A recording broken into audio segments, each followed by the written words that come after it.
Gagawa tayo ng giant banana con yelo. Yes, dahil extreme ang init ngayon, so gagawa tayo ng extreme na banana con yelo. Extreme dahil malahigante ang ating banana con yelo at overload sa mga sangka. Talagang craving satisfied kapag eto ang ginawa mong pang merienda.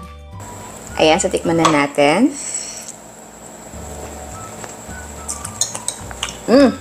Okay, sa paggawa ng banana con yelo ay basic lang na mga ingredients ang mga gagamitin natin. So, huwag kayong matakot dahil napakasimple lang nito.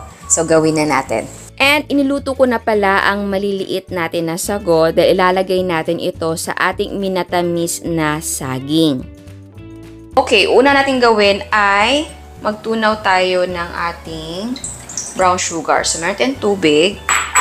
Tapos, lagyan natin ating brown sugar. Buksan natin yung apoy.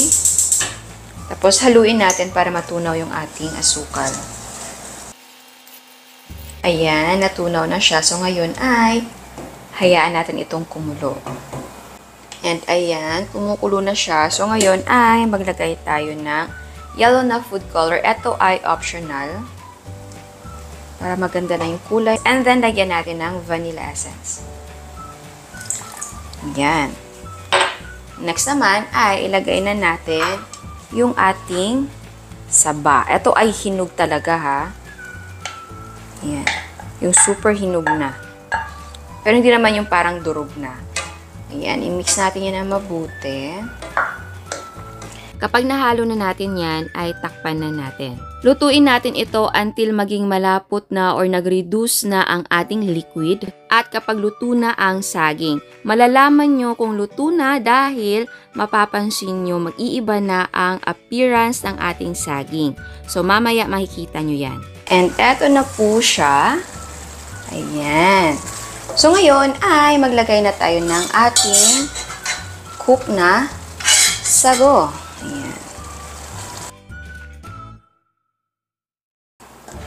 Mix natin yan. Okay. Tapos, isimmer lang natin ng mga 1 minute. And ayan, eto na siya. Patayin natin ang apoy at palamigin natin to. Okay, ang gagawin natin ngayon ay mag-mix tayo ng ating evaporated milk. Ayan. Tapos, ang ating condensed milk. Ayan. Okay. Mix natin yan.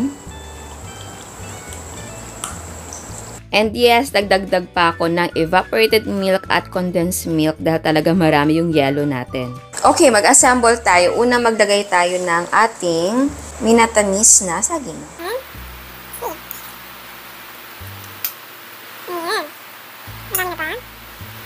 Next ay maglagay tayo ng yellow.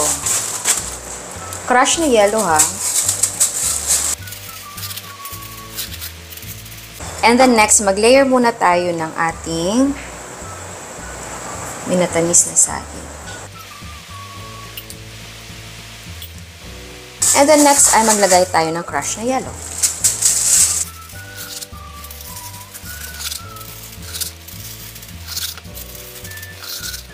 At next naman ay ilagay na natin yung ating gatas. Ayan. Okay.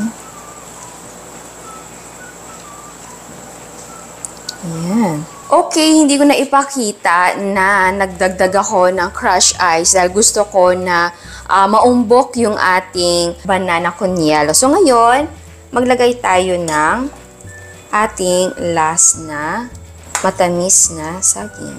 Ayan.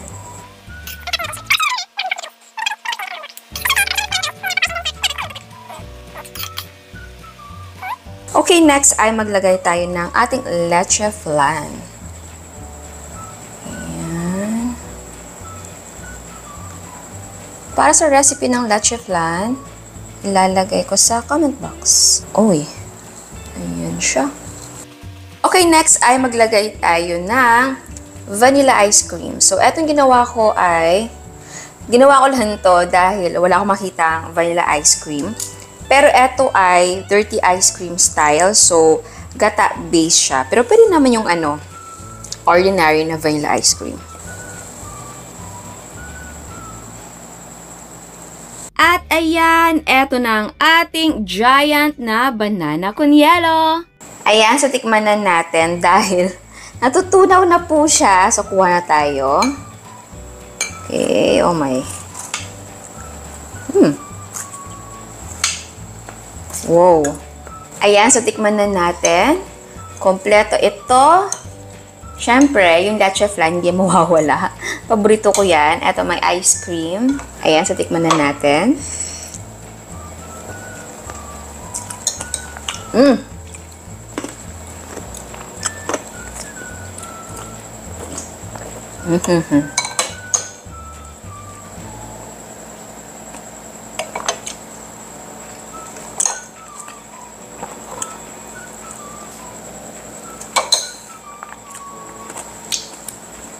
Well, alam niyo naman ang lasa ng banana con yelo. Hindi ko na siya kailangan i-explain.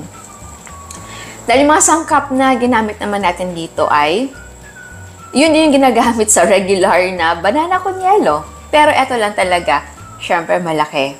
Ang ganda niya tignan. Tapos talagang diba? Pang summer talaga siya. Dahil diba yung init ng panahon ngayon, at makikita mo to, parang sasabihin mo na ito talaga yung katapat niyan. Ito ang sagot talaga. Dahil napakasimple lang niya, gawa ka lang ng minatamis na saging, tapos assemble. Yelo, tapos gatas, and then lagyan mo ng condensed milk. For me kasi mahilig ako sa matamis. So, gusto ko talaga na may condensed milk. Tapos syempre, optional naman sa leche flan at ice cream. Pero, yun nga, ginawa natin siyang extreme talaga na banana con yelo. So, i-overload na natin para talagang maibsan ang init ng panahon. Hindi uminit ang ulo. Pwedeng pampamilya, pambarkada. Hindi ito pwede isang tao lang. Ang dami-dami niyan.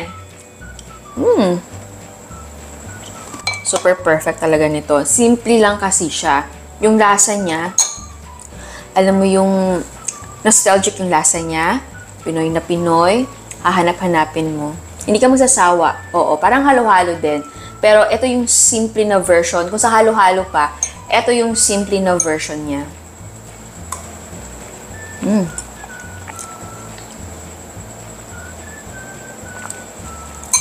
Sa gatas at condensed milk, pwede ka magbawas, pwede ka magdagdag. Pero syempre, kaya yung sabi ko, kapag marami yung yelo na ilagay mo, syempre magdadagdag ka ng gatas at condensed milk para mag-balance naman yung lasa niya. And yes, of course, kung gusto nyo ibenta ito tapos sa cups ilagay, pwede naman syempre. Ito lang kasi ginawa ko siyang giant, di ba? Or monster.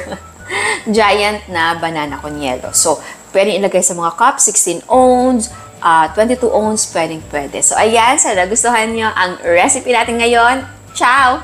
At sa mga hindi pa nakasubscribe, please subscribe sa ating YouTube channel and please click the notification bell and please click all para ma-notify kayo sa lahat ng uploads. And please don't forget to like our Facebook page and follow us on Instagram. Thank you!